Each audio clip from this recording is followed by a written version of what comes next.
Hello students. Now we are going to start our content in textbook. Unit 1 1.1 Be the best. Warming up. विद्यार्थी मित्रांनो, आता आपल्या पाठ्यक्रमाला आपण सुरुवात करतोय. यामध्ये युनिट 1 मधील 1.1 बी द बेस्ट ही एक प्रेरणादायी कविता आपण शिकणार आहोत. परंतु त्याआधी काही पूर्वतयारीचा भाग आपल्याला देण्यात आलेला आहे. त्यामध्ये काही प्रश्नांचा समावेश आहे, जे प्रश्न तुम्ही सोडवायचे आहेत. ते कसे सोडवायचे याबद्दल मी तुम्हाला आता सांगत आहे. पहिला भाग आहे चिट चॅट. यामध्ये तुम्हाला 5 प्रश्न विचारण्यात आलेले आहेत. या 5 प्रश्नांची तुम्ही स्वतःच्या मनाने उत्तरं द्यायची आहेत. पहिला प्रश्न, have you got a prize in any competition? तुम्हाला एखाद्या स्पर्धेमध्ये बक्षीस मिळालेलं आहे का? याचा विचार करा आणि उत्तर द्या. How did you feel at that time? तुम्हाला त्यावेळी कसं वाटतं? याचं उत्तर द्यायचं आहे. तिसरा प्रश्न, have you ever failed in your efforts? तुम्ही कधी तुमच्या प्रयत्नांमध्ये असफल झालेला आहात का? याचंही उत्तर द्यायचं आहे. चौथा प्रश्न, do you think we should accept success as well as failure? तुम्हाला असं वाटतं का की आपण यश आणि अपयश या दोन्हीचा स्वीकार केला पाहिजे? याचं उत्तर द्यायचं आहे. त्यानंतर 5वा प्रश्न, what will be your reaction if you are not selected in a team? तुम्हाला जर एखाद्या संघामध्ये निवडलं गेलं नाही तर तुम्हाला तुमची प्रतिक्रिया कशी असेल? ह्या प्रश्नाचं उत्तर तुम्ही तयार करायचं आहे आणि ते द्यायचं आहे. तर या प्रश्नांचा तुम्ही आधी मराठीमध्ये विचार केला तरी चालेल. त्यानंतर तुम्हाला जमेल तसं ते इंग्रजीमध्येही लिहून काढण्याचा तुम्ही प्रयत्न करायचा आहे. आता यानंतर चिटचॅटनंतर प्रश्न पहिला A, read aloud the following sets of words. या ठिकाणी आपल्याला ए, बी, सी आणि डी असे 4 शब्दांचे सेट्स देण्यात आलेले आहेत आणि त्याच्या खाली सांगितलेलं आहे rearrange each of the above sets of words according to the increasing order of their size or growth. आपल्याला ह्या दिलेल्या 4 शब्दांच्या सेटला चढत्या क्रमाने किंवा त्यांच्या आकाराच्या वाढत्या क्रमाने आपल्याला एकापुढं एक लिहायचं आहे.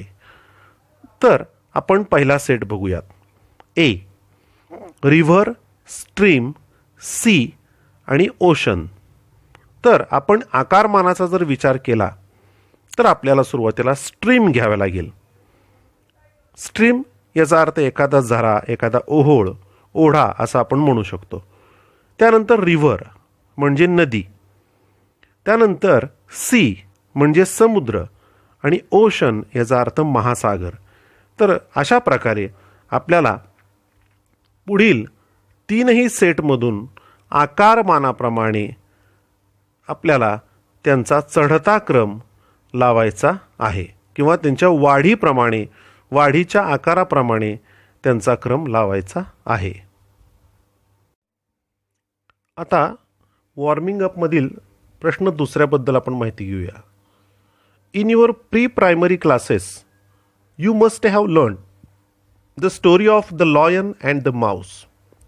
Read it in English and fill in the gaps using words given in the box. विद्यार्थी मित्रांनो, आता खाली आपल्याला एक गोष्ट देण्यात आलेली आहे. The lion and the Mouse म्हणजे सिंह आणि उंदीर.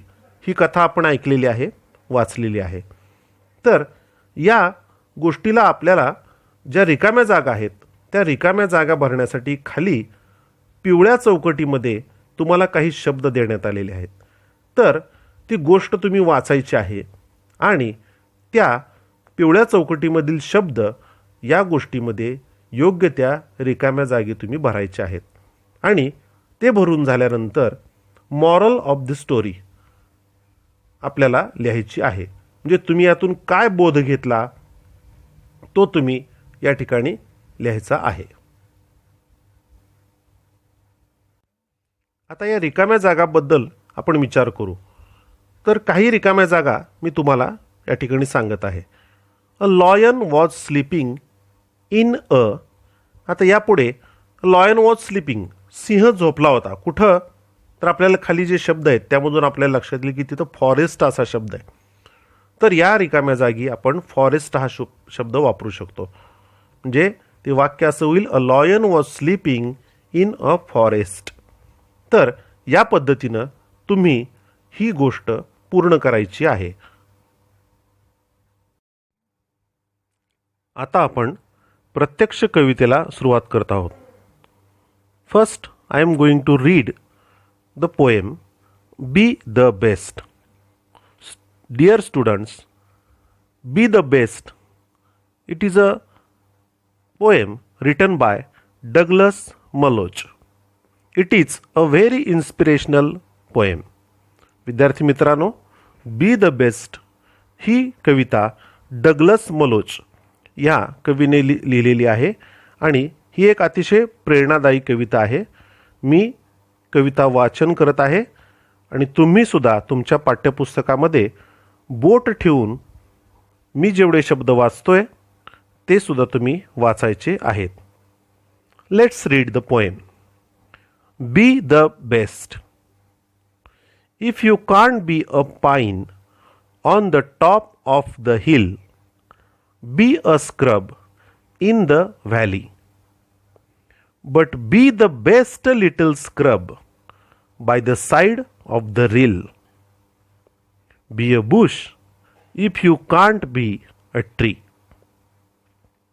If you can't be a bush, be a bit of the grass, and some highway happier make. If you can't be a muskie, then just be a bass, but the liveliest bass in the lake. We can't all be captains. We have got to be crew. There is something for all of us here. There is big work to do, and there's lesser to do. And the task you must do is the near. If you can't be a highway, then just be a trail. If you can't be the sun, be a star. It isn't by size that you win or you fail. Be the best of whatever you are. Douglas Malloch. विद्यार्थी मित्रांनो, आता या कवितेचा अर्थ आपण पाहणार आहोत. बी the best, सर्वोत्तम व्हा. ही कविता आपल्याला आपण ज्या क्षेत्रामध्ये आहोत त्या क्षेत्रामध्ये सर्वोत्तम होण्याच्या दृष्टीने खूप महत्त्वाची आहे. या कवितेच्या उजव्या बाजूला आपल्याला काही प्रश्न आणि या कवितेमध्ये आलेले काही शब्द त्यांचे इंग्रजीमधून अर्थ आपल्याला देण्यात आलेले आहेत. तर त्यांचं सुद्धा वाचन तुम्ही करायचं आहे. If you can't be a pine on the top of the hill, be a scrub in the valley.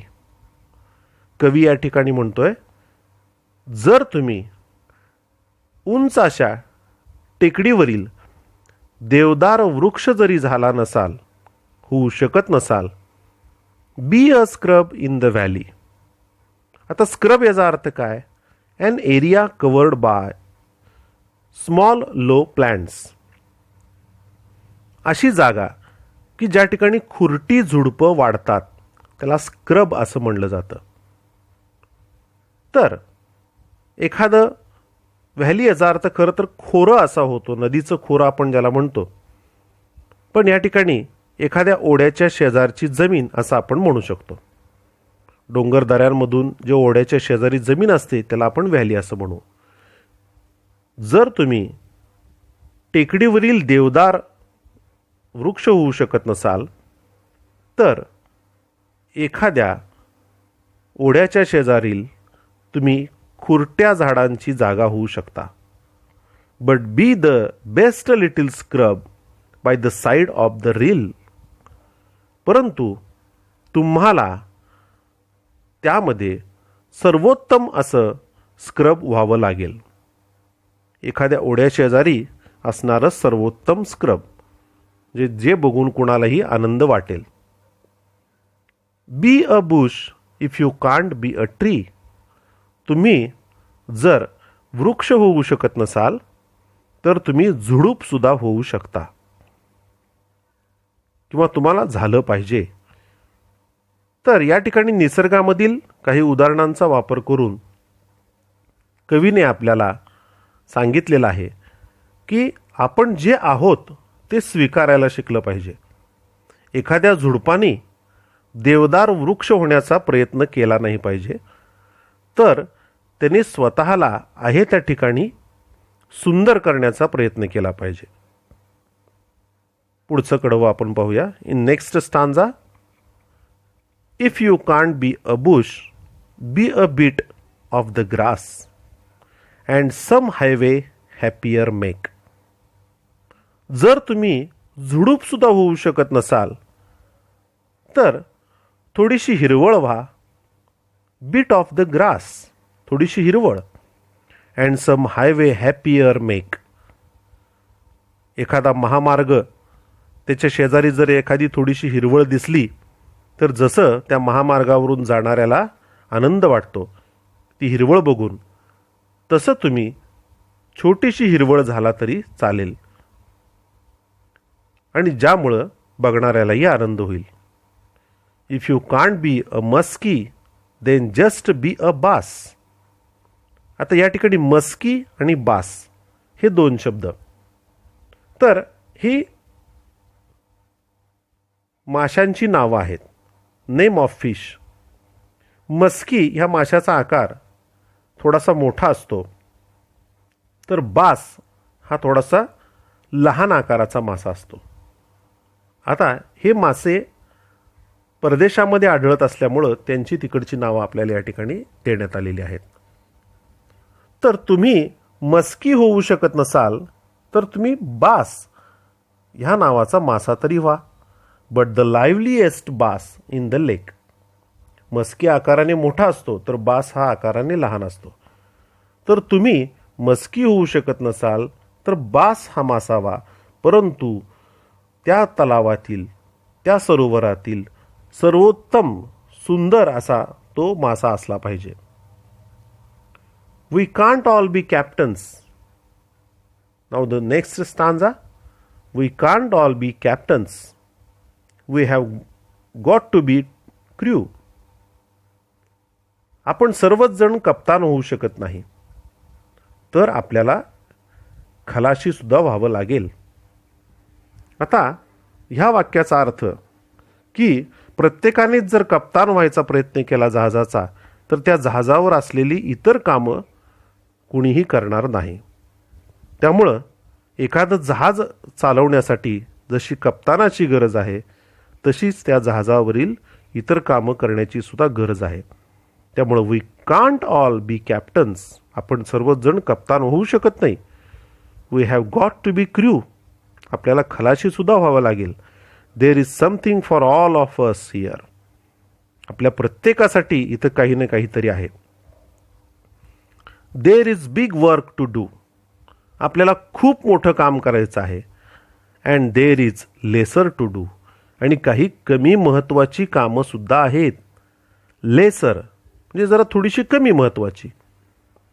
And the task you must do is the near. तुम्हाला जे मिळेल ते काम तुम्ही केलंच पाहिजे. तुमच्या जवळ असलेलं काम तुम्ही केलंच पाहिजे. Now the next stanza. If you can't be a highway then just be a trail. Trail trail means a narrow path, म्हणजे आपण ज्याला पायवाट असं सुद्धा म्हणू शकतो. जर तुम्ही महामार्ग हायवे होऊ शकत नसाल तर तुम्ही पायवाट व्हा. If you can't be the sun be a star. तुम्ही जर सूर्य होऊ शकत नसाल तर छोटीशी चांदणी व्हा, तुम्ही तारा व्हा. It isn't by size that you win or you fail. तुम्ही जिंकता किंवा हारता हे तुमच्या आकारावर अवलंबून नाही. Be the best of whatever you are. तुम्ही जे असाल त्यामध्ये तुम्ही सर्वोत्तम व्हा. तर यामध्ये आपल्याला कवी पूर्णपणे प्रेरणा देत आहे. आयुष्यामध्ये आपल्यावर जी जबाबदारी आलेली आहे ती जबाबदारी आपण प्रामाणिकपणे पार पाडायची आणि आपण आपल्यामधील सर्वोत्तम देण्याचा प्रयत्न करायचा. त्यामुळंच हे जग सुंदर होईल. प्रत्येकाला मनाप्रमाणे काम जरी करता मिळालं नसलं तरी जे काम मिळाले त्यामध्ये त्यांनी मन लावलं पाहिजे. हे या कवितेतून आपल्याला लक्षात येईल. बी द बेस्ट, सर्वोत्तम व्हा. जे काम तुम्हाला मिळाले त्या कामामध्ये तुम्ही सर्वोत्तम राहा. आता यामध्ये काही प्रश्नही शेजारी आपल्याला दिसत आहेत. What is the main difference between a pine tree and a scrub. देवदार वृक्ष आणि झुडूप यामध्ये फरक काय आहे? काय मेन डिफरन्स आहे त्याचा विचार करा. What do people like to see along the highway. लोकांना एखाद्या महामार्गाशेजारी, हायवे शेजारी काय बघायला आवडतं याचंही उत्तर तुम्हाला या कवितेतून मिळेल. What is the message given at the end. या कवितेच्या शेवटी तुम्हाला कोणता मेसेज, कोणता संदेश देण्यात आलेला आहे याचा सुद्धा विचार तुम्हाला करायचा आहे. तर विद्यार्थी मित्रांनो, पुनश्च एकदा ही कविता तुम्ही वाचायची आहे आणि जे नवीन शब्द आहेत त्या शब्दांचे उच्चार आणि अर्थ डिक्शनरी वापरून, त्याचबरोबर त्या कवितेचे शेजारी जे शब्द दिलेले आहेत त्यांचं सुद्धा लेखन तुम्ही तुमच्या वहीमध्ये करायचं आहे. तर या ठिकाणी बी द बेस्ट या कवितेवरील सर्व अर्थासहित स्पष्टीकरण आपण पाहिलं. पुढील भागामध्ये या कवितेचा स्वाध्याय आणि ॲप्रिसिएशन आपण पाहणार आहोत. चला तर मग, हॅव अ नाईस डे.